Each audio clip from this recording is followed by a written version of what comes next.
Hello, everyone, and welcome to another conversation about what truly goes on in Rwanda. My name is Denise Zaneza, and it is always my pleasure to be your host on the different topics we shall be having regarding ongoing human rights violations, the oppression, the close political space in Rwanda, and much more about Paul Kagame's brutal dictatorship. While Paul Kagame's regime is portrayed as a model of success and democracy, the reality is very far from the picture we are used to seeing in the media due to the strong and very expensive PR machine behind the scenes. Freedom of speech, freedom of association, and freedom of expression are essentially non-existent in modern Rwanda. And this situation is mainly enforced by severe punishment towards any dissenting voice. Since the RPF regime, now led by Paul Kagame, took power, many Rwandans who don't agree or don't align with the dictatorship's narrative have been targeted. Some have been jailed for political reasons. Others have faced torture and repression of all kinds, and sadly, the most unlucky ones have been killed. But is there hope, and what can be done to change the ongoing tragic situation? To help us navigate this topic, we are joined by Sheila Paylan. Shayla is a human rights lawyer, a UN consultant, a speaker, and a writer who brings remarkable knowledge, value, and insight to today's conversation. Hello, Shayla. Welcome, and thank you so much for taking the time to be here today. Thank you for having me, Denise. It's an honor to be on your show. Before we dive into our conversation, as I do with all my guests, can you briefly introduce yourself and share what inspired you to become a human rights lawyer? Sure. Well, my name is Sheila Paylan. I've been an international human rights lawyer for almost 20 years now. I began my career working with the United Nations at the International Criminal Tribunal for Rwanda, so the UN-backed court that is meant to prosecute the perpetrators of the Rwandan genocide. And after almost 15 years of working at different UN-backed international courts, also as a war crimes investigator in the Democratic Republic of Congo, I decided to move to my homeland, Armenia. And from here, yes, I'm a human rights consultant. I advise governments, international organizations, and think tanks and civil society groups. What inspired me to pursue this path was really a deep sense of justice that was shaped by my own family history. I'm a descendant of Armenian genocide survivors. So I grew up hearing stories of survival from horrific atrocities and also of resilience, but also stories of silence and denial. So this really instilled in me a determination to give a voice to the voiceless and also to hold people who abuse their power to account, because that's where it always begins. So yeah, for me, even though human rights, it is my full-time job, it's not just a job, it's like a calling. It's at the core of everything that I do. I am so sorry, Shayla, for what your family went through during the genocide. Your story is remarkably a story of resilience and courage, and I am very sure that your experience and knowledge will be of great contribution to today's conversation. Thank you. When it comes to Rwanda, I'm very curious. Have you worked on any specific cases or been involved in particular projects there? And I'm pretty sure that the audience would like to know about the outcomes and if you faced some challenges along the way.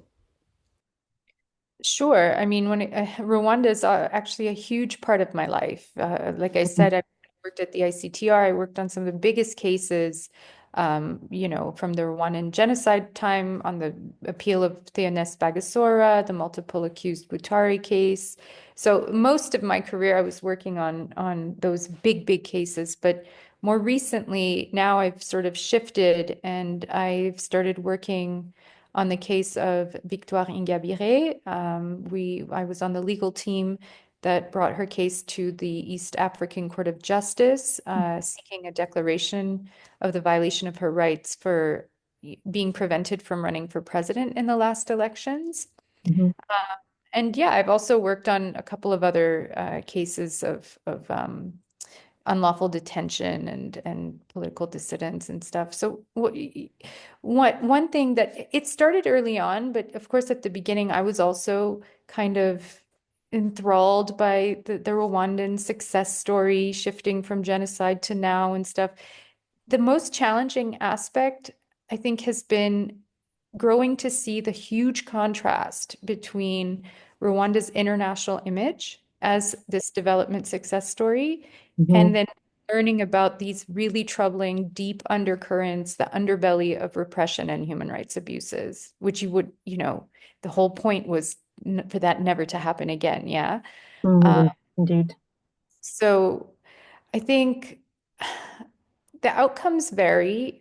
You know, I publish opinion editorials. I'm not just a lawyer. I also I analyze and I work on authoritarianism in general. I'm very interested in how authoritarian regimes are on the rise right now. Kagame's got a good group of friends like Russia's Putin and Azerbaijan's Aliyev, to name a few. And it's really interesting to see how these guys function so Mm. similarly. They have the same modus operandi. So on some level, you can learn about one through learning from the other. Yeah. These efforts, they lead to greater awareness. Like that's the number one goal, is to make people wake up, wake up to see what's going on. There are other ways in which my efforts, go towards strategic legal action, but all the efforts, they're always against a backdrop of like surveillance and fear. This is part of the game.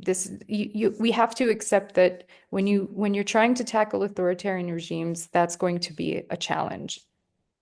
And that's how they function, to stifle dissent.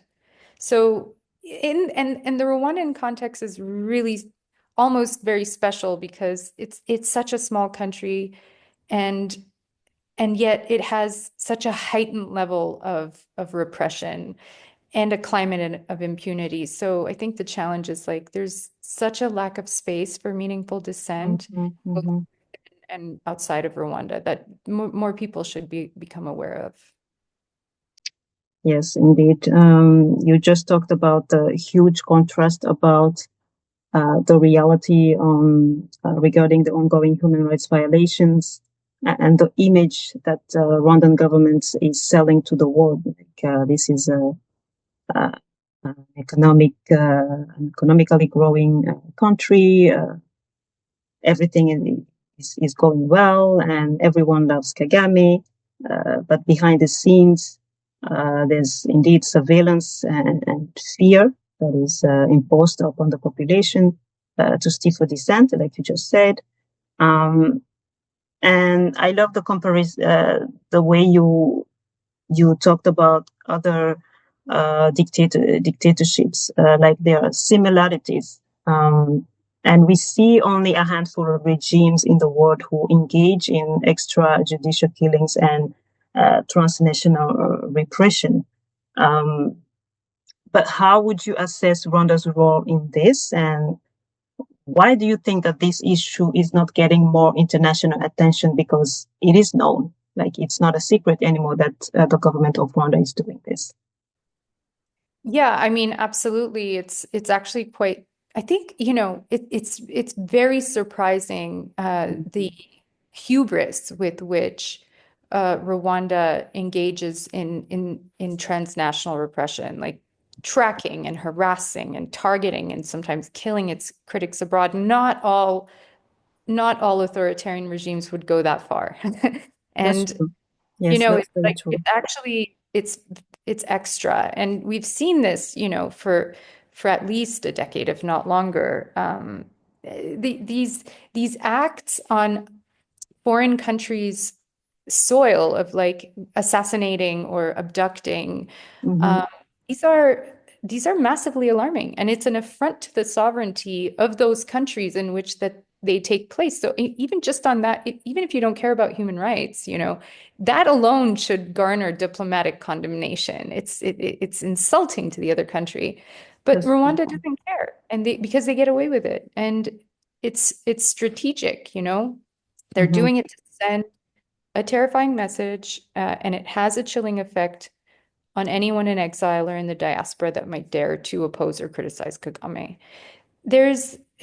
I think there are so many reasons why this can be happening. It could just be also surprising, but it's the muted response by the international community. I think it's mostly just geopolitical. Rwanda has strong diplomatic Yeah. ties with Western countries. It has strategic peacekeeping roles.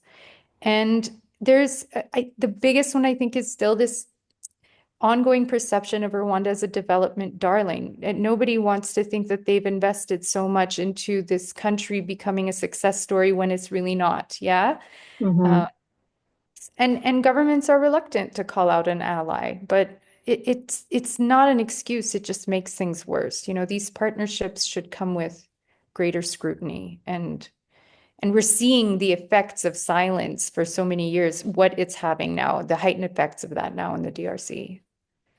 Yes, indeed. So you just mentioned the DRC and the reasons behind these political choices that countries make towards Rwanda. It's diplomatic choices that don't help the Rwandan population, whether they are in Rwanda or abroad. There's a lack of uprising because of the crushing of dissent. And I had conversations with other guests like Peter Verlinden, Judy River, Michaela Wrong, Anjan Sundaram as well, and we all came to the same conclusion. Like the crackdown on dissent is so brutal inside and outside Rwanda that it is impossible not to see it. And there's so much more behind the fact that other governments led Rwanda, do these transnational repressions, go in other countries, assassinate opposition leaders, assassinate dissent. And you mentioned Congo at the end. That is also one of the big reasons why many governments, a lot of people in the international community are silent about what is going on in Rwanda and outside of Rwanda by the Rwandan government. This conflict has been fueled by mineral exploitation, mass killings, sexual violence, and displacement of millions of people. And now we are seeing the awakening from the West with some sanctions that have been imposed, which is really good. But are they really effective? And what should the international community should be doing more to put an end to this ongoing human rights crisis in the region of the Great Lakes of Africa? Yeah, for sure, it seems that there has been more than a bit of a wake-up call with Rwanda's full-blown invasion of the DRC. And I was actually pleasantly surprised to see the level at which there was international condemnation and sanctions being imposed. Like this is more than I've seen in other contexts that deserved it as much, Mm-hmm. But sanctions they're a start. They're not alone going to be the change of everything, but they're a good start. They send an important message. They send a signal that impunity won't be tolerated. That they're basically it's a big deal to impose sanctions. But because of the nature of this conflict in the DRC with Rwanda, how deeply entrenched it is, how driven by decades of exploitation it is, how so many other parties are also kind of involved. Yeah, Yes. it's going to take more than just sanctions. It's going to have to be sanctions have to be smart, targeted, and they have to be consistently enforced. This is always a problem with sanctions. Mm-hmm. But in this context, I think if the international community is serious about change, and I think, I get the sense that they are. I think that everyone's grown a bit tired of seeing this never-ending horror movie in that region, Yes. has to go beyond reactive measures. Sanctions are reactive measures, and it has to start becoming part of a larger strategy that tackles the root causes, like the looting of resources and the militarization of communities and the failure to support, meaningful local governance and meaningful political opposition.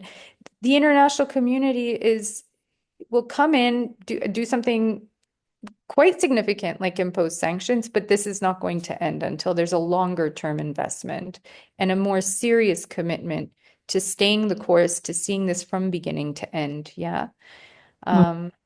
So I mean, it's hard with the world. The world seems to be on fire all the time, but this region deserves some sustained attention, I think, and longer, deeper investments that go beyond symbolic measures. Yes, that's very correct. And you mentioned that the international community should tackle on the root cause of the problem.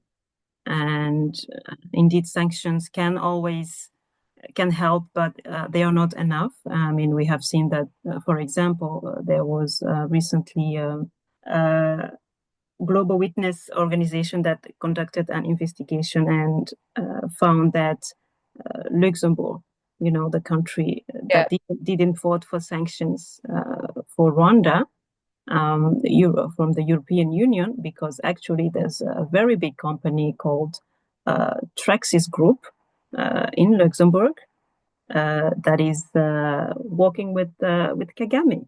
So like you said, sanctions are good, but they are not enough because they can always be a workaround.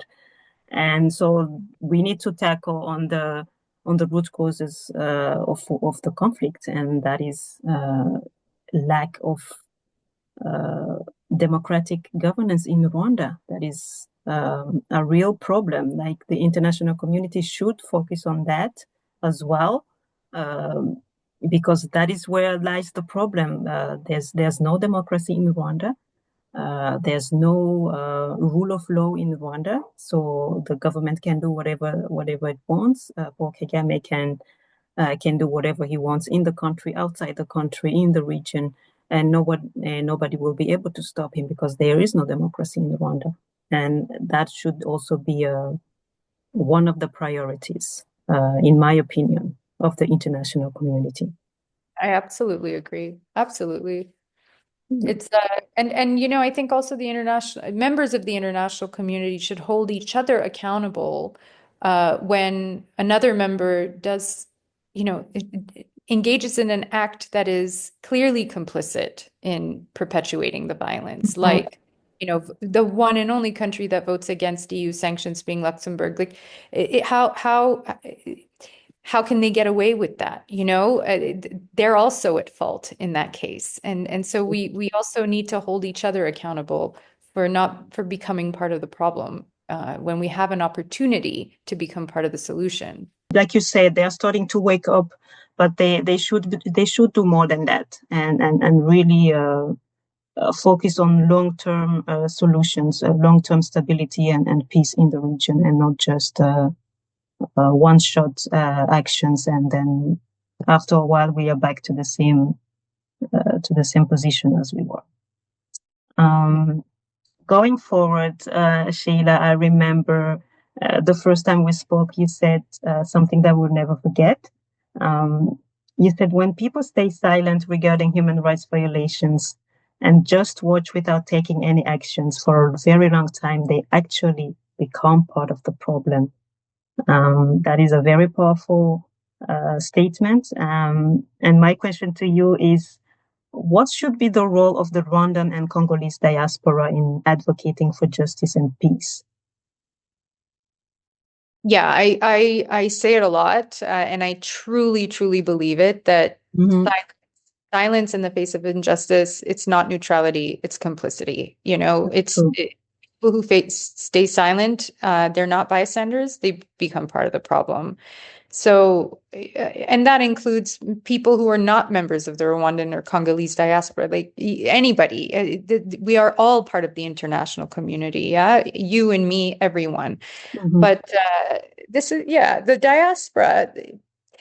I'm a member of the Armenian diaspora, so I know the power of a diaspora. Yeah, the diaspora is like the greatest natural resource, I think, of a country when there is a large one. Yeah, so the diaspora, Rwandan and Congolese, I don't think they realize the power that they have. They have freedom, they have the freedom, they have the access, they have the resources to amplify the truth and to push for international accountability or regime change, even though, of course, it's scary because Paul Kagame goes after, it doesn't matter, he doesn't care, he'll go after you if you're outside, but you're safer on the outside still than you are on the inside. So you can't take that for granted. Yeah, a member of the diaspora can mobilize, can educate, can connect global actors to the realities on the ground, and they can speak out. They can advocate really internationally in ways that those inside often cannot. And so there's a certain level at which I think if you're privileged to be a member of the diaspora, you almost have a heightened responsibility to do more, and because you can. Yes, indeed. Like you do. And it's powerful. It's really, really powerful. Now, if you take several members who can amplify each other, this is why people like Paul Kagame are scared. This is why they behave the way they do, because you have so much more power than you think you do. And he knows it. Yeah. Mm-hmm. So I would say, like, tap into that.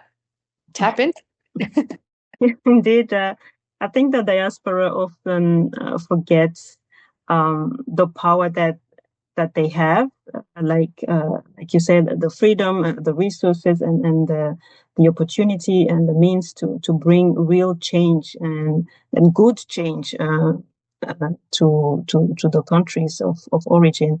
And we should indeed take advantage of all of that and come together and try and keep on pushing for change, and also keep on advocating. And we have the platforms. I mean, like, everybody now has a phone and a platform, so it's not that complicated to do. Just, of course, there's some danger to it, but I mean, everything has a price, and Exactly. everything has a price, and I think the price of you cannot put a price on freedom and peace. Like, it's something much more bigger than all of us. It's something for the future generations. So it's really worth fighting for. And not only the diaspora, but we also have the elite in Rwanda. What would you say about them? Like, the ones who are in the country, but they are in Rwanda, but they are part of the elite, so they can also bring some change.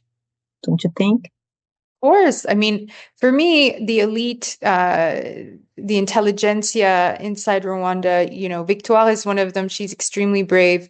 But those within Rwanda, they have an even heavier responsibility, because people look up to them. These are the real leaders of the community. And so when they're silent, you really can't mistake that for neutrality. It's really almost a form of endorsement. I mean, even the cases I worked on during the Rwandan, at the Rwandan ICTR, the leaders, the elites who said, "I didn't do anything. I didn't say anything." Yeah, okay, but you you were supposed to. So, and they literally were found guilty of genocide for not doing anything. they have to use their privilege to push for something better. If you're a member of the elite and you're benefiting from this massive repression, corruption, you're part of the problem. I mean, and there's just no way around it. And so, you can. It's scary, and it's scarier because you're on the inside and what could come. But collective, if you work collectively, it's an unstoppable power. At the same time, it's going to take someone to act alone first or in a small group first. Yeah. The collective doesn't just spontaneously form.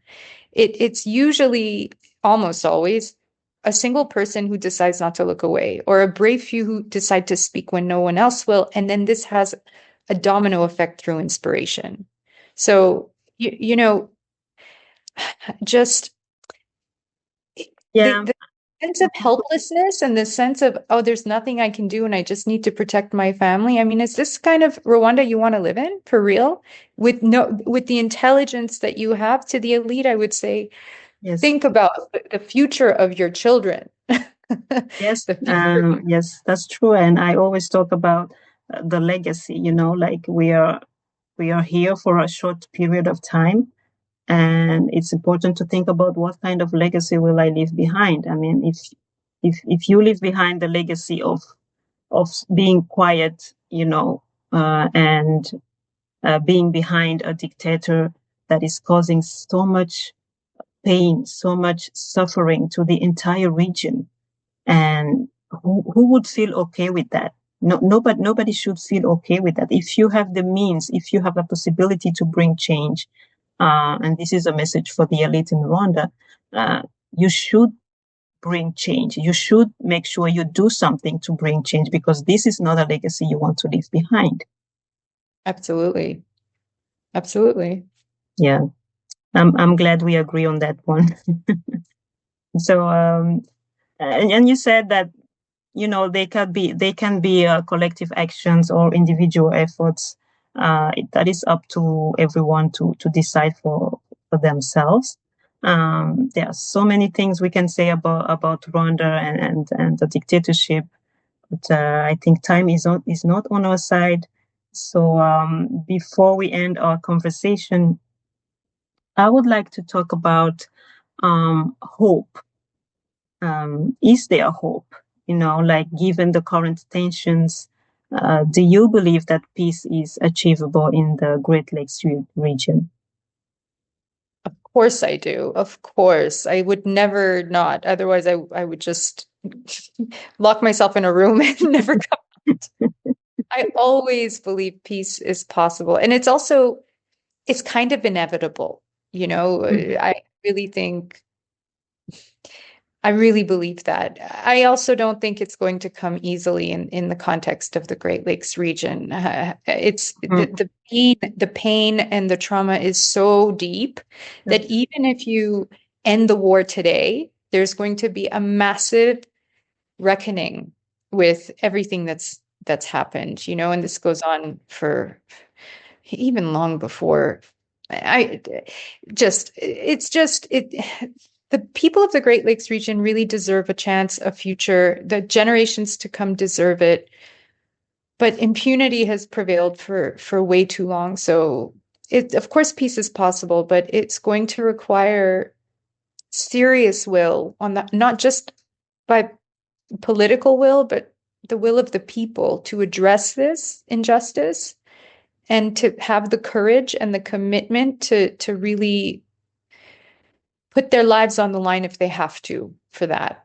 And there's going to be a need for massive healing. And there are ways of doing that. I work on transitional justice and reconciliation, truth-telling, and dealing with trauma. Rwanda has seen periods of that as well. So there's definitely hope. And I really think that hope lies with the people of Rwanda.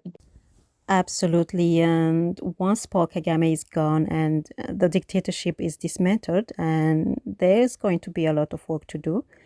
I mean, like you said, steps will have to be taken to put the country back on the right track, because for now, politically, economically, and socially, The very fabric of Rwanda has been deeply damaged.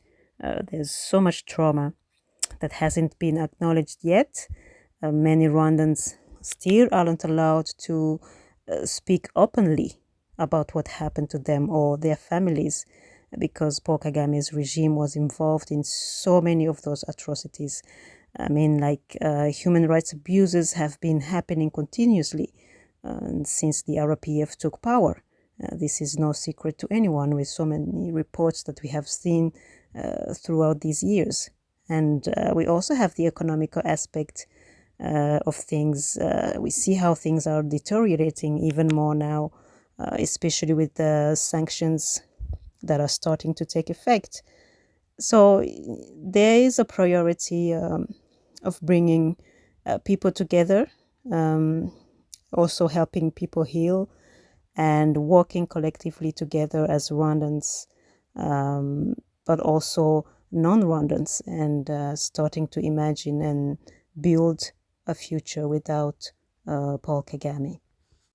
We are at the end of our conversation, Shayla, and I wanted to ask you if you have a message for the listeners before we close. I have so much I want to say, but one message. Really, I don't want anyone to underestimate the power that they have inside of them and the power of their voice, the power. Whether you're part of the diaspora, whether you're living in the region, whether you're watching from afar, even if you're not Rwandan, even if you're not Congolese, but especially if you are, your voice doesn't just matter. It is earth-shattering, life-changing. So every time we choose to speak, it's not a drop in the ocean. It's a butterfly effect. It's a massive shift in the balance. My message would be like, be brave. Just be brave, because change only comes when someone decides enough and is enough and then acts on it. Be brave. Wonderful. Very powerful. Thank you, Shayla. Thank you, everyone who tuned in today, and heartfelt thank you to our incredible guest, Sheila Paylan. Shayla, we deeply appreciate your time, your insights, and your unwavering commitment to truth and justice. Thank you. Thank you so much. As we close, let us remember this. Rwanda's story is one of unimaginable tragedy, but also of strength and resilience. Its people deserve more than authoritarian rule. They deserve a future rooted in justice, transparency, and a genuine respect for human rights. Paul Kagame's regime has come at a terrible cost. Lives lost, freedoms denied, voices silenced, both in Rwanda and far beyond its borders. What could have been a model of post-conflict transformation has instead become a cautionary tale. Now it is time for the international community to stop looking the other way. Now it is time to act, not just for Rwanda, but for the entire Great Lakes region of Africa. What the world must not support is the continued preservation of power under dictatorship. And let us not forget, silence is no longer an option. As we say in Kinyarwanda, Imana ifasha uwifashije. God helps those who help themselves. So I call on each one of you, everyone who believes in democracy, dignity, and the rule of law, to reject complicity through silence. Raise your voice, speak truth to power, stand in solidarity with those who cannot speak freely. Thank you all for listening, and see you all next time.